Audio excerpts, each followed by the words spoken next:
Salut tout le monde et bienvenue dans cette vidéo. Donc aujourd'hui, toujours par rapport à Blender 4X au niveau des bases, nous allons parcourir l'interface. Alors on va pas voir tout dans sa globalité, il y aurait tellement de choses à dire, mais je vais essayer de vous montrer un petit peu tout ce qu'on peut faire avec et croyez-moi qu'on peut aller très loin.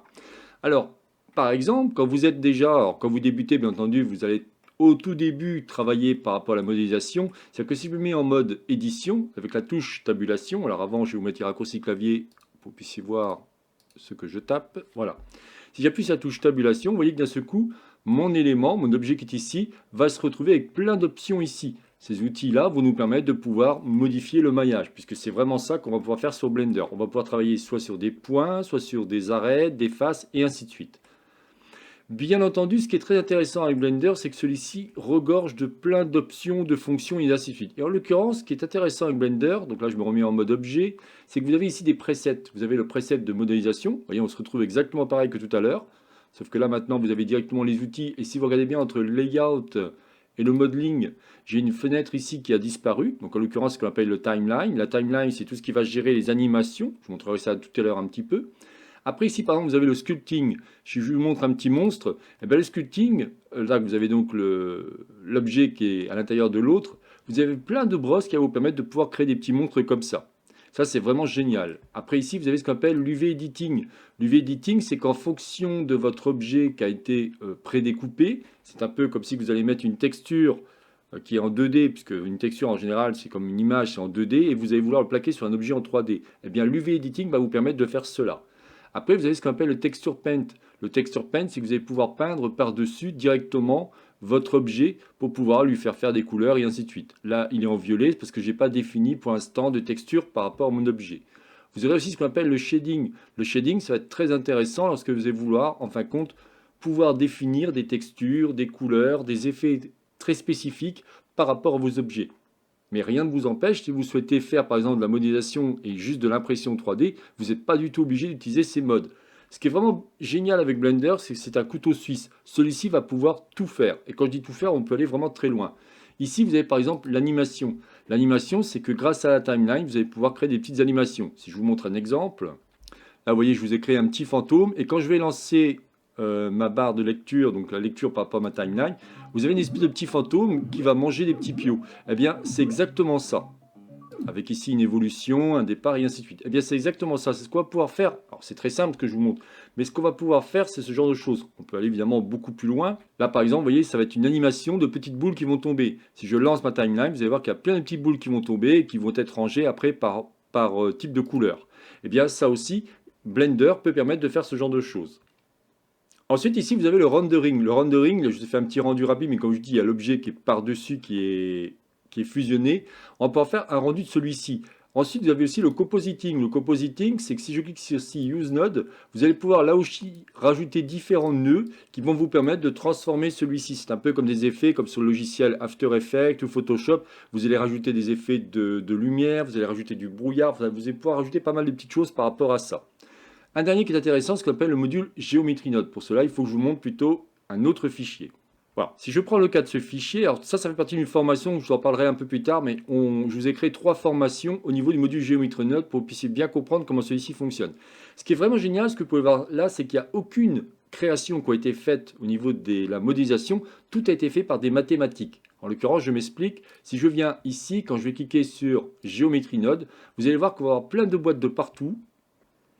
Là, je vais faire en sorte de mettre en plein écran. Et vous voyez, eh bien, tout cela, en fin de compte, c'est ce qui va vous permettre de pouvoir créer ce genre d'effet que je vous ai montré. Vous dire, mais quel est l'intérêt? L'intérêt, en fin de compte, c'est que tout va être modifiable. Si je reviens ici sur le layout, vous allez pouvoir, par exemple, ici, modifier le terrain, si on veut. Donc, on va diminuer celui-ci. On va pouvoir augmenter le nombre de cailloux, augmenter le pourcentage d'herbe. Par exemple, vous voyez, si je mets beaucoup plus d'herbe, beaucoup moins d'herbe. Enfin, tout va pouvoir être paramétrable. Eh bien, cela vient de ce qu'on appelle un modifieur. Ici, on pourrait même appeler ça un super modifieur.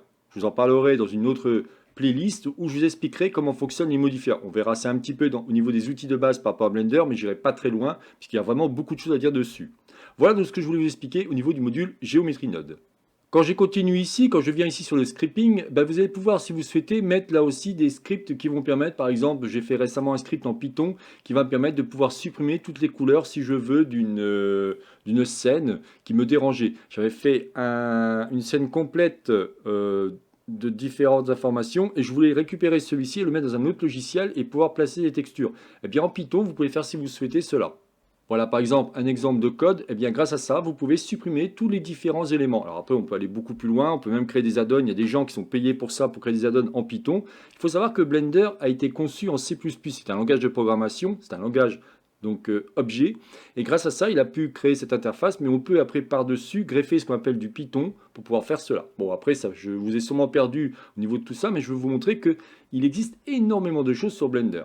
Alors quand je reviens sur le layout, ce qui est intéressant aussi, vous pouvez voir que, c'est ce qu'on verra au fur et à mesure, on verra ici ce qu'on appelle les manipulateurs, nous verrons les différents menus, c'est-à-dire qu'ici vous avez des options, vous êtes en objet mode, vous êtes en edit mode, vous êtes en sculpt mode, vous êtes en vertex paint, en weight paint, c'est le poids d'un vertice, texture paint, c'est que vous allez pouvoir peindre directement sur votre texture.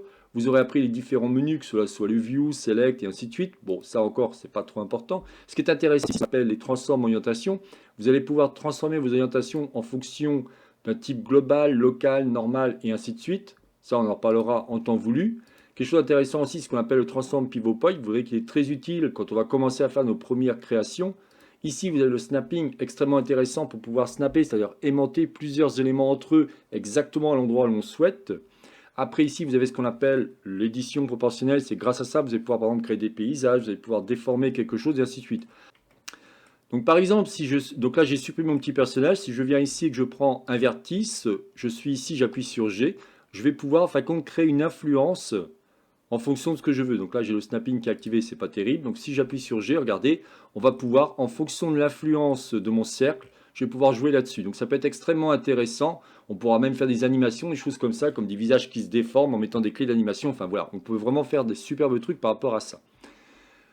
Bien entendu, ce qu'il faut savoir, c'est que votre Blender va pouvoir travailler sur tout ce qui va être la physique. En l'occurrence, tout ce qui est par exemple la gestion du feu, la gestion de l'eau, ça peut être la gestion de ce qu'on appelle les rigid bodies. Ça va être par exemple des, comme j'ai pu vous montrer, au niveau des petites boules qui tombent et qui vont être rangées par couleur. Ça peut être des caplas, ça pourrait être énormément de choses. On peut travailler plein de trucs. On peut aussi travailler la gestion des particules, c'est-à-dire tout ce qui va être par exemple le feu, ça va être la gestion des poils. Enfin, on peut travailler beaucoup de choses. Ce qui est intéressant pour aller un peu plus dans le concret, vous avez ici le hotliner. Le hotliner, c'est ce qui va vous permettre de pouvoir gérer justement tout ce qui se trouve dans votre scène, que cela soit les mèches, parce que si je fais ici, je ne vous l'ai pas encore montré, mais si je fais Shift A, vous avez des primitives. Une primitive, c'est quoi? C'est un objet.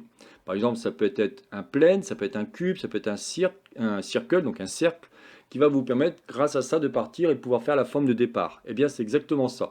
Tous ces objets que vous allez rencontrer dans cette scène seront mis au niveau du hotliner. Ça peut être des objets de type curve, c'est ce qu'on appelle les courbes de Bézier. Ça peut être aussi du surface, ça peut être du metaball, ça peut être comme des boules de mercure. Ça peut être des objets de type texte, ça peut être du volume, comme du feu, des explosions, des choses comme ça. Là, je vous montre des images pour que vous puissiez voir de quoi je parle. Ça peut être du Grease Pencil, extrêmement intéressant si vous êtes bon en dessin, pour faire carrément des petits dessins animés grâce à Grease Pencil. La gestion des armatures, c'est-à-dire que vous allez pouvoir définir une armature au niveau de votre personnage que vous aurez créé, lui faire bouger, prendre des pauses et ainsi de suite. Mais encore une fois, tout ça, il faut apprendre avant les bases pour rentrer à ce niveau-là.